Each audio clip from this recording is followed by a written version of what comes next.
अस्सलाम वालेकुम स्टूडेंट्स। आज के इस स्पेसिफिक वीडियो लेसन में हम डिस्कशन करेंगे फ्री कैश फ्लोज के बारे में। देखिए आप अगर for example mergers and acquisition के टॉपिक की बात करते हैं तो उसमें एक कंपनी एक्वायरर होती है और दूसरी कंपनी टारगेट होती है। टारगेट कंपनी को खरीदने के लिए उस कंपनी की वैल्यूएशन करी जाती है, यानी कि ये चेक किया जाता है कि क्या ये पर्टिकुलर कंपनी जिसको एक एक्वायरर खरीद रहा है यानी कि टारगेट कंपनी, उसको पे करने के लिए क्या रीजनेबल प्राइस है। अब उसकी वैल्यूएशन के लिए बहुत सारी टेक्निक्स यूज होती हैं, जिसमें से पी रेशियो मॉडल है, जिसमें से डिविडेंड वैल्यूएशन मॉडल है, अर्निंग्स यील्ड मॉडल है। इसी तरह से एक मॉडल है जिसको हम कहते हैं free cash flows model. Free cash flows model या फ्री कैश फ्लोज की टेक्निक के जरिए हम किसी एक कंपनी की वैल्यूएशन कर सकते हैं, यानी कि ये कैलकुलेट कर सकते हैं कि उस कंपनी को कितने रुपए या किस प्राइस पर खरीदना मुनासिब है। इसी चीज की आज हम इस वीडियो में डिस्कशन करेंगे और फ्री कैश फ्लोज को थोड़ा सा एक्सप्लोर करेंगे। अब जब हम फ्री कैश फ्लोज की बात करते हैं ना, तो आपके पास दो तरह के फ्री कैश फ्लोज हो सकते हैं। एक को हम कहते हैं free cash flows to company और दूसरे को कहते हैं free cash flows to equity. अगर हम free cash flows to company की बात करते हैं, लेट से आपका क्वेश्चन ये कहता है कि आप free cash flows to company model use करो, तो आप weighted average cost of capital यानी कि वैक, यानी कि जिसमें कॉस्ट ऑफ इक्विटी और कॉस्ट ऑफ डेट दोनों शामिल होते हैं, उस पर्टिकुलर परसेंटेज या रेट को इस्तेमाल करोगे कैश फ्लोज की डिस्काउंटिंग करने के लिए। और जो फ्यूचर के free cash flows to company होंगे, उनकी डिस्काउंटेड वैल्यू कंपनी की वैल्यू होगी। लेकिन अगर आप free cash flows to equity की बात करते हो, तो free cash flows to equity model में जो भी आप कैश फ्लोज ड्राफ्ट करोगे year 1 year 2 year 3 year 4 and onwards, उनकी डिस्काउंटिंग के लिए कॉस्ट ऑफ इक्विटी का इस्तेमाल किया जाएगा। तो पहली चीज ये नोट कर लें कि free cash flows to company एक चीज है, एक चीज है free cash flows to equity. Free cash flows to company की डिस्काउंटिंग के लिए वैक और free cash flows to equity की डिस्काउंटिंग के लिए कॉस्ट ऑफ इक्विटी का इस्तेमाल होगा।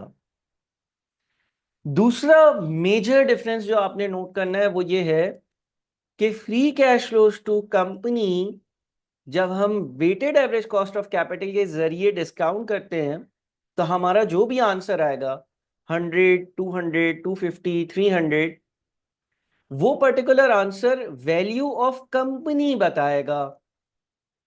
और जब मैं वैल्यू ऑफ कंपनी बोलता हूं तो वैल्यू ऑफ कंपनी का मतलब है value of debt and value of equity both. लेकिन जब मैं free cash flows to equity model use करता हूं और मैं अपने free cash flows to equity को कॉस्ट ऑफ इक्विटी के जरिए डिस्काउंट करता हूं, तो मेरे पास जो वैल्यू आती है उसको हम कहते हैं वैल्यू ऑफ इक्विटी, यानी कि वो शेयर्स की मार्केट वैल्यू जो है या value of all the shares of the company वो आएगी, उसमें डेट की का इंपैक्ट नहीं होगा। अब इसको थोड़े एग्जाम्पल्स के जरिए हम अभी एक्सप्लोर भी करेंगे, लेकिन पहले ये आपने एक बेसिक डिफरेंस याद रखना है। अब हमारे पास free cash flows to company की बहुत सारी पॉसिबल डेफिनेशंस हैं। मैं उसमें से जो है आपको कुछ की टर्म्स की बातें आपको हाईलाइट करवाता हूं, फिर एक न्यूमेरिकल एग्जांपल के जरिए उसको फर्दर एक्सप्लोर करेंगे और समझेंगे। Free cash flows to company या फर्म एक ही चीज है, ठीक है। Free cash flows to equity different है, free cash flows to equity बिल्कुल डिफरेंट चीज है। लेकिन free cash flows to company या free cash flows to firm एक ही चीज है। Free cash flows to company या फर्म के लिए कुछ पॉइंट्स मैं आपको नोट करवाता हूं। Number 1, various possible definitions. इसकी बहुत सारी पॉसिबल डेफिनेशंस हैं, कोई एक फिक्स डेफिनेशन या रूल नहीं है। ये हम रिपोर्टिंग नहीं पढ़ रहे कि IFRS हो IS हो के ये लिखा हुआ है तो यही होगा। मुख्तलिफ बुक्स में थोड़ी थोड़ी सी चेंज कर कर मुख्तलिफ डेफिनेशंस का इस्तेमाल हुआ है। Secondly, freely available to the company, यानी कि ये वो कैश फ्लो होता है जो कंपनी के लिए फ्रीली अवेलेबल हो। देखिए, कंपनी का लेट से 100 रुपए का कैश है और उसमें से कंपनी ने XYZ चीजें परचेज करनी ही करनी है कंपनी चलाने के लिए। लेट से 100 रुपए का कैश था, 30 रुपए या 25 रुपए या 40 रुपए कंपनी ने कहीं ना कहीं इन्वेस्ट करने ही हैं, लगाने ही हैं कोई पर्टिकुलर एसेट परचेज करना ही है, उसके बगैर कंपनी का सर्वाइवल मुश्किल है, तो हम कहेंगे कि कंपनी का जो फ्री कैश फ्लोज है वो 100 माइनस 40 यानी कि 60 रुपीज है। तो ये वो पैसा होता है जो फ्रीली अवेलेबल होता है कंपनी के लिए, यानी कि सारे नेसेसरी एक्सपेंडिचर्स माइनस कर कर जो कैश बच जाता है उसको हम फ्री कैश फ्लोज कहते हैं।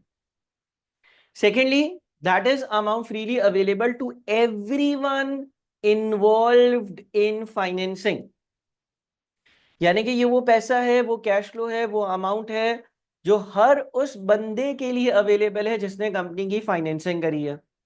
अब हम ये definition free cash flows to company या free cash flows to firm की पढ़ रहे हैं, free cash flows to equity की डेफिनेशन नहीं पढ़ रहे। Free cash flows to company या free cash flows to firm की डेफिनेशन हमें ये कह रही है कि ये वो पैसा होगा जो सारे नेसेसरी एक्सपेंडिचर्स माइनस कर कर कंपनी के जो फाइनेंसिंग वाले लोग हैं जिन्होंने कंपनी की फंडिंग करी है उनके लिए फ्रीली अवेलेबल है। सर इसका क्या मतलब हुआ? इसका मतलब हुआ कि वो लोग जो इक्विटी होल्डर्स हैं और वो लोग जो डेट होल्डर्स हैं, कंपनी की फाइनेंसिंग दो सोर्स से होती है, इक्विटी और डेट। इसका मतलब ये हो गया कि लेट से मेरे पास 100 रुपए थे, 30 रुपए का मुझे जो है वो नेसेसरी कैपिटल एक्सपेंडिचर इनकर करना ही है अपनी कंपनी के लिए, 70 रुपए बच गए। अब ये 70 रुपए जो है इसमें से या तो मैं इंटरेस्ट पे करूंगा या मैं इक्विटी होल्डर्स को डिविडेंड दूंगा, तो ये 70 रुपए फ्री कैश टू कंपनी कहलाएंगे। ठीक है जी, अभी एक इसकी एग्जाम्पल भी देखेंगे न्यूमेरिकल, जिससे ये बात वाजे हो जाए, ज्यादा बेहतर हो जाए। फिर लिखा हुआ है is calculated after deduction of all necessary unavoidable capital expenditures. अब ये बहुत इंपॉर्टेंट बात है। आपने कैश फ्लो स्टेटमेंट्स पढ़ा होगा रिपोर्टिंग के किसी पेपर में, हम उसमें जितना भी कैपिटल एक्सपेंडिचर करते थे ना, हम उसको as a cash outflow minus कर देते थे। मिसाल के तौर पर कंपनी ने नई फैक्ट्री खरीदी, कंपनी ने नई गाड़ी खरीदी, कंपनी ने नया लैपटॉप खरीदा, कोई भी नॉन करंट एसेट की परचेजेस होती थी, तो हम ये कहते थे कि वो एक कैश आउटफ्लो है। यहाँ पर मुख्तलिफ, थोड़ी सी बात मुख्तलिफ है। यहाँ पर फ्री कैश फ्लोज का मॉडल ये कहता है कि आप अपने कैपिटल एक्सपेंडिचर्स को दो क्लासिफिकेशन में डिस्ट्रीब्यूट कर दो। एक है आपका नेसेसरी या अनएवॉइडेबल कैपिटल एक्सपेंडिचर, और एक है एवॉइडेबल या अननेसेसरी कैपिटल एक्सपेंडिचर या एक्सपेंशन से रेलेवेंट कैपिटल एक्सपेंडिचर। सर इसका क्या मतलब है? देखें, लेट से एक कंपनी है और वो अच्छा चल रही है और उसमें कुछ मशीन्स वगैरह लगी हुई हैं। एक पर्टिकुलर मशीन में कोई मसला आ गया। अब कंपनी ने अगर अपनी रनिंग करनी है, कंपनी अपनी गोइंग कंसर्न को इफेक्ट नहीं करना चाहती, चलता रहना चाहती है, ऑर्डर्स पूरा करना चाहती है जो उन्होंने लिए हैं, तो वो पर्टिकुलर मशीन कंपनी को परचेज करनी ही पड़ेगी। ये मशीन क्यों परचेज करी है? ये एक अनएवॉइडेबल या नेसेसरी कैपिटल एक्सपेंडिचर है, इसलिए क्योंकि इस मशीन के खरीदे बगैर कंपनी आगे नहीं बढ़ सकती, या ये वो कैपिटल एक्सपेंडिचर है जो कंपनी के करंट जो लेवल ऑफ ऑपरेशंस है उसको मेंटेन करने के लिए जरूरी है। और एक और कैपिटल एक्सपेंडिचर क्या हो सकता है कि कंपनी के पास एक्सेसिव कैश पड़ा हुआ है, कंपनी ने सोचा हमारे पास बहुत सारा कैश है, क्यों ना हम अपनी कंपनी को मजीद एक्सपैंड करें, क्यों ना हम अपनी कंपनी में मजीद जो है वो 2 फैक्ट्रीज ऐड कर दें, 2 प्लांट्स परचेज कर लें, 2 और मशीन्स परचेज कर लें और अपनी करंट प्रोडक्टिव कैपेसिटी को इंक्रीज करें। ये वाला जो कैपिटल एक्सपेंडिचर है ये अवॉइडेबल है, डिस्क्रिशनरी है, यानी कि जो इक्विटी होल्डर्स, फाइनेंसर्स या जो डिसीजन मेकर्स हैं उन्होंने अपनी मर्जी से किया। अब IA7 कैश फ्लो स्टेटमेंट्स में हम सारी चीजें माइनस कर देते थे, हम बोलते थे भाई ये कैश आउटफ्लो है। Free cash flows to company या free cash flows to firm का मॉडल ये कहता है कि ये वाला जो एक्सपेंडिचर है ये एक अवॉइडेबल कैपिटल एक्सपेंडिचर था, ये आपने अपनी मर्जी से किया।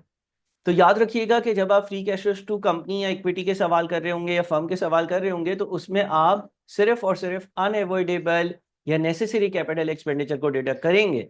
यहाँ पर इन दोनों में IA7 और यहाँ पर थोड़ा सा एक डिफरेंस आ जाएगा।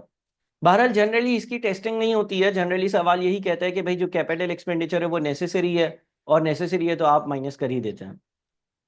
फिर in short, this is the amount after deduction of necessary expenditures and before taking account of any transaction with anyone financing the company whether equity or debt। यानी कि ये वो वाला कैश होता है जो आपके पास फ्रीली अवेलेबल है, सारे नेसेसरी खर्चे माइनस करने के बाद, लेकिन before transaction with equity and debt holders. अब इक्विटी होल्डर्स के साथ क्या ट्रांजेक्शन होती है, उनको डिविडेंड दिया जाता है। डेट होल्डर्स के साथ क्या ट्रांजेक्शन होती है, उनको इंटरेस्ट की पेमेंट करी जाती है।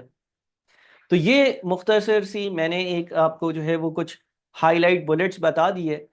बहरहाल अभी हम न्यूमेरिकल एग्जाम्पल देखेंगे तो इसकी एप्लीकेशन देखते हैं कि भाई ये कौन कौन सी ट्रांजेक्शन है, तब आप इसको डेफिनेशन से मैच करते जाइएगा।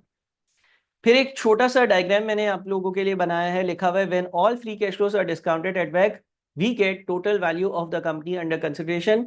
जब हम सारे free cash flows to company की डिस्काउंटिंग करते हैं तो हमारे पास जो वैल्यू आती है वो बैक से डिस्काउंटिंग करते हैं वो वैल्यू ऑफ कंपनी आती है।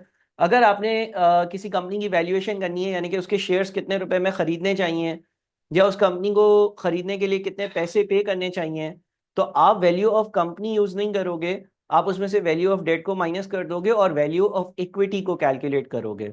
जब आप किसी कंपनी को खरीदते हो तो आप उसके शेयर्स की जो प्राइस होती है, शेयर्स की जो वैल्यू होती है या शेयर्स के लिए जो पैसे पे करने हैं वो पे करते हो। अच्छा, यहां पर ये बात भी आप याद रखें कि इक्विटी की वैल्यू कैसे आती है, all assets minus all liabilities. ठीक है, तो आप अगर free cash flows to company वाला मॉडल यूज कर रहे होगे तो वैल्यू ऑफ डेट को आपने सब्ट्रैक्ट करना लाजमी होगा। इसी को मैंने एक सीक्वेंस में दे दिया आप लोगों को, value of a firm as a whole, present value of free cash flows. देखें आपके सवाल में आपने बहुत सारे सालों के फ्री कैश फ्लोज ड्राफ्ट किए होंगे, आप उसकी डिस्काउंटिंग करोगे, आपके पास वैल्यू ऑफ कंपनी आएगी। किसी और तरीके से वैल्यू ऑफ डेट का अमाउंट आ रहा होगा, वैल्यू ऑफ डेट का अमाउंट इसमें से माइनस करोगे तो वैल्यू ऑफ इक्विटी आ जाएगी। ठीक है जी। अब ये प्रेजेंट वैल्यू कैसे निकालनी है, डिस्काउंटिंग करनी है फ्यूचर कैश फ्लोज की using the discount rates that are given in your question, इसको जरा हम देखेंगे। अब मैंने आपके सामने एक फॉर्मेट जो है वो शो किया है, आप इस फॉर्मेट को गौर से देखें। देखें इस फॉर्मेट में टॉप पे लिखा हुआ है free cash flows basic format. कुछ कॉम्प्लेक्स चीज़ें हो सकती हैं, कुछ वन टाइम आइटम्स हो सकती हैं, कुछ ऐसी बातें हो सकती हैं जो सवाल में स्पेसिफिकली लिखी हुई हो, तो वो हम उसी सवाल में डिस्कस करेंगे।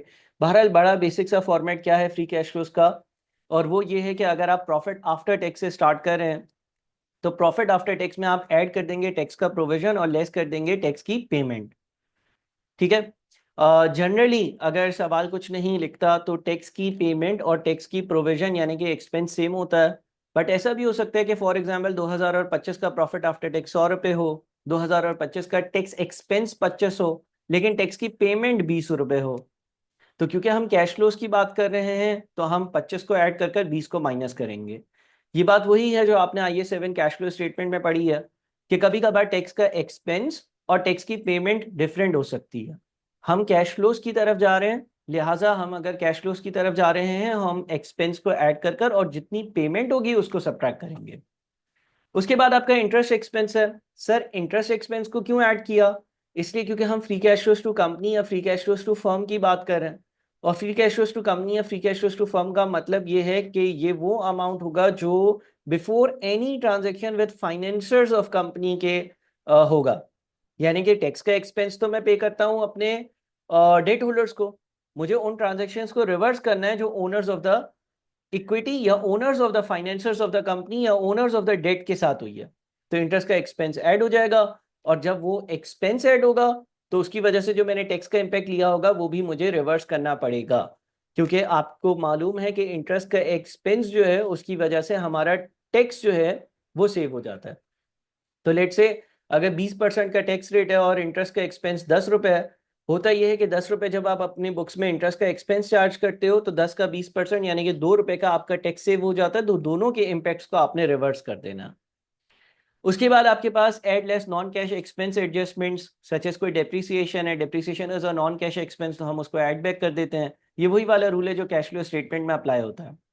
एडलेस working capital changes, increase in current assets को हम माइनस करते हैं और सारी चीजें वही हैं जो कैश फ्लो स्टेटमेंट्स में होती हैं। उसके बाद आपके पास less purchase of necessary fix assets, replacement capital expenditure.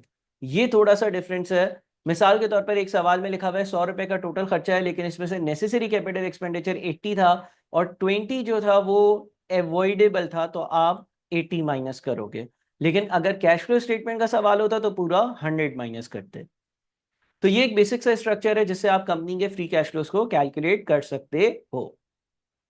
अब आ जाते हैं एक न्यूमेरिकल एग्जांपल पर। एक कंपनी है ह्यूमन लिमिटेड और उसके बारे में सेल्स है, कॉस्ट ऑफ सेल्स है, ग्रॉस प्रॉफिट है, operating expenses, PBIT, interest, PBT, tax, profit after tax सब दिया हुआ है। लिखा हुआ है during the year loan repayments are expected to amount to $20, issue of new debt is 69, depreciation is 30 and capital expenditure is 10। Capital expenditure के बारे में नहीं लिखा कि ये नेसेसरी कैपिटल एक्सपेंडिचर है या अवॉइडेबल कैपिटल एक्सपेंडिचर है, तो हम एज्यूम करेंगे कि ये नेसेसरी है। ह्यूमन लिमिटेड बॉट $3 इन्वेंट्री, यानी कि करंट एसेट्स का इंक्रीज है। Human limited has 100 million shares in issue and DPS यानी कि डिविडेंड पर शेयर ऑफ 0.03। आप इस सवाल की चीज़ों को, इस सवाल के अमाउंट्स को नोट कर सकते हैं। जब आप ये नोट कर लेंगे तो उसके बाद हम देखते हैं कि हमें free cash flows to firm और free cash flows to equity मालूम करने हैं। अब यहाँ पर मैंने दो मेथड्स यूज करे हुए हैं। मेथड नंबर 1 पहले डिस्कस करते हैं। मेथड नंबर 1 में आप प्रॉफिट आफ्टर टैक्स से स्टार्ट करेंगे। प्रॉफिट आफ्टर टैक्स आपका 24 रुपए है। इसमें आप इंटरेस्ट का एक्सपेंस जो है उसको ऐड कर रहे हैं, ठीक है, और आप टैक्स की सेविंग और इंटरेस्ट एक्सपेंस को माइनस करें। ये वही वाली बात है जो अभी मैंने कही कि जितने भी फाइनेंसर्स ऑफ द इक्विटी है या डेट है उनकी ट्रांजैक्शंस को रिवर्स करना है, तो हमने इन दोनों की एडजस्टमेंट कर दी। अच्छा, यहाँ पर इस सवाल में टैक्स की प्रोविजन और टैक्स का एक्सपेंस और टैक्स की पेमेंट अलग नहीं दी हुई थी, तो हम एज्यूम करें कि वही जो हमारा अमाउंट है वही हमने पे भी किया होगा, इसीलिए प्रोविजन और टैक्स की पेमेंट जो है उसकी एडजस्टमेंट यहाँ पर नहीं है। इसके बाद आपने डेप्रिसिएशन को ऐड किया। डेप्रिसिएशन एक नॉन कैश एक्सपेंस है, वही वाली ट्रीटमेंट जो आप IAS 7 कैश फ्लो स्टेटमेंट में करते हुए आ रहे हो। रिप्लेसमेंट कैपिटल एक्सपेंडिचर अगर होगा तो उसको हमने माइनस करना है, और इंक्रीज इन करंट एसेट्स है उसको भी हमें माइनस करना है, वो भी कैश आउटफ्लो है। तो हमारे पास ये 49 का free cash flows to company आ गया। अच्छा, ये एक साल का होगा। इसी तरह से आप ईयर 1, ईयर 2, ईयर 3, ईयर 4 जितने भी साल होंगे उसके free cash flows to company को ड्राफ्ट करोगे और फिर उनको weighted average cost of capital से अगर डिस्काउंट करोगे तो आपके पास वैल्यू ऑफ कंपनी आ जाएगी। बहरहाल अभी मैंने सिर्फ और सिर्फ free cash flows to company की कैलकुलेशन करी है कि भाई अमाउंट कैसा होगा। अब हम आ जाते हैं मेथड नंबर 2 पर। ये थोड़ा सा डायरेक्ट मेथड है, लेकिन इसको जरूर नोट करें, जरूर नोट करें, जरूर नोट करें। कुछ क्वेश्चंस में ये अप्लाई वावा होता है और बच्चे कंफ्यूज हो जाते हैं कि पीबीआईटी पर हमने जो है वो टैक्स का रेट क्यों अप्लाई किया। देखिए जरा मेथड 1 और मेथड 2 को थोड़ा सा कंपेयर करते हैं। मेथड नंबर 1 में आप प्रॉफिट आफ्टर टैक्स से स्टार्ट हो रहे थे 24 रुपए, उसमें आपने इंटरेस्ट का एक्सपेंस ऐड किया 10 रुपए, तो वो गया 34। और आपने इंटरेस्ट के एक्सपेंस को रिवर्स किया तो उस पर जो आपके पास टैक्स की सेविंग होती है उसका इम्पैक्ट भी हटाया, वो 2 रुपए था। तो आपके पास नेट आंसर 24 + 10 34, 34 - 2 32 आता। 24 + 10 34, 34 - 2 यानी कि 32 आता।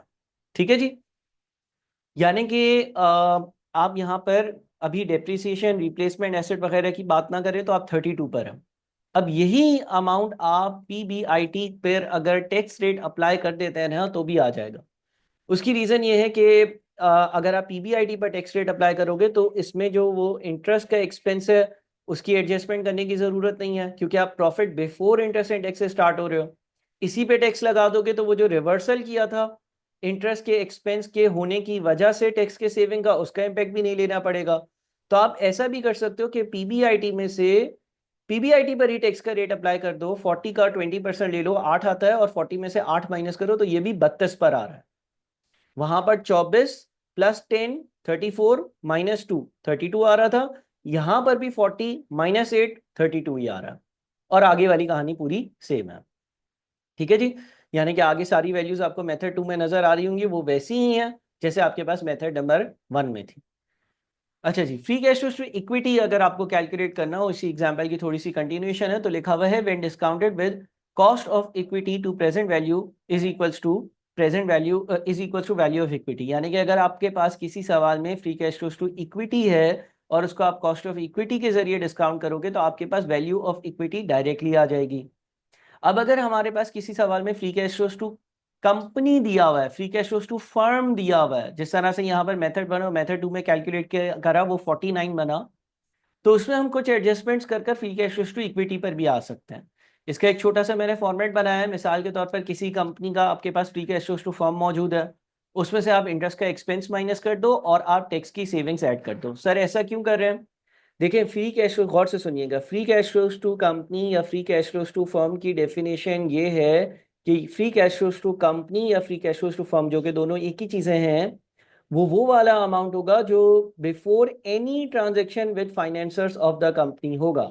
यानी कि उसमें डेट होल्डर्स और इक्विटी होल्डर दोनों की ट्रांजैक्शंस नहीं हुई भी होंगी, उसमें इंटरेस्ट का एक्सपेंस भी माइनस नहीं हुआ होगा, उसमें डिविडेंड की पेमेंट भी माइनस नहीं हुई होगी, कुछ नहीं हुआ होगा। लेकिन जब हम free cash flows to equity की डेफिनेशन की बात करते हैं, तो free cash flows to equity वो कैश फ्लोज है जो इक्विटी होल्डर्स के लिए अवेलेबल होगा।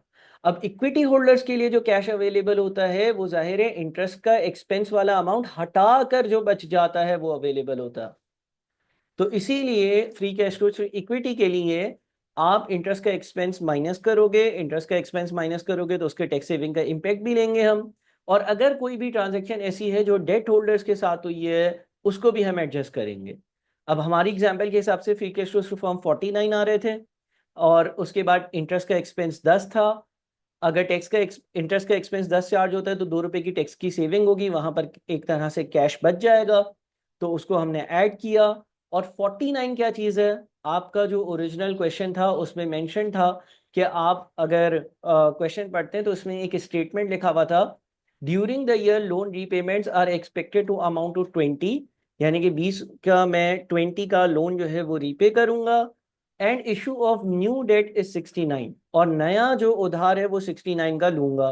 तो कैश फ्लो का इम्पैक्ट क्या होगा, 69 आए और 20 गए, तो इसका मतलब नेट इम्पैक्ट बनता है 49।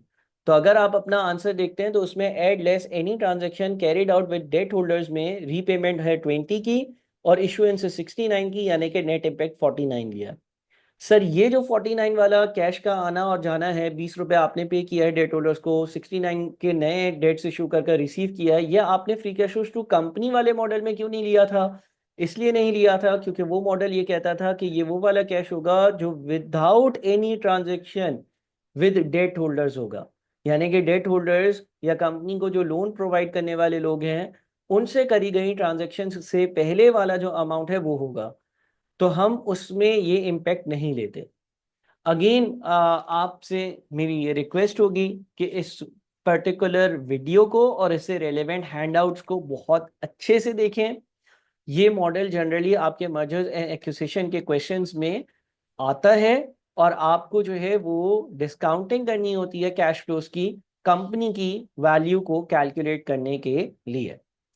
तो इस वीडियो को अच्छे से देखें और कोई क्वेश्चंस हो तो मुझसे ज़रूर पूछें। Thank you.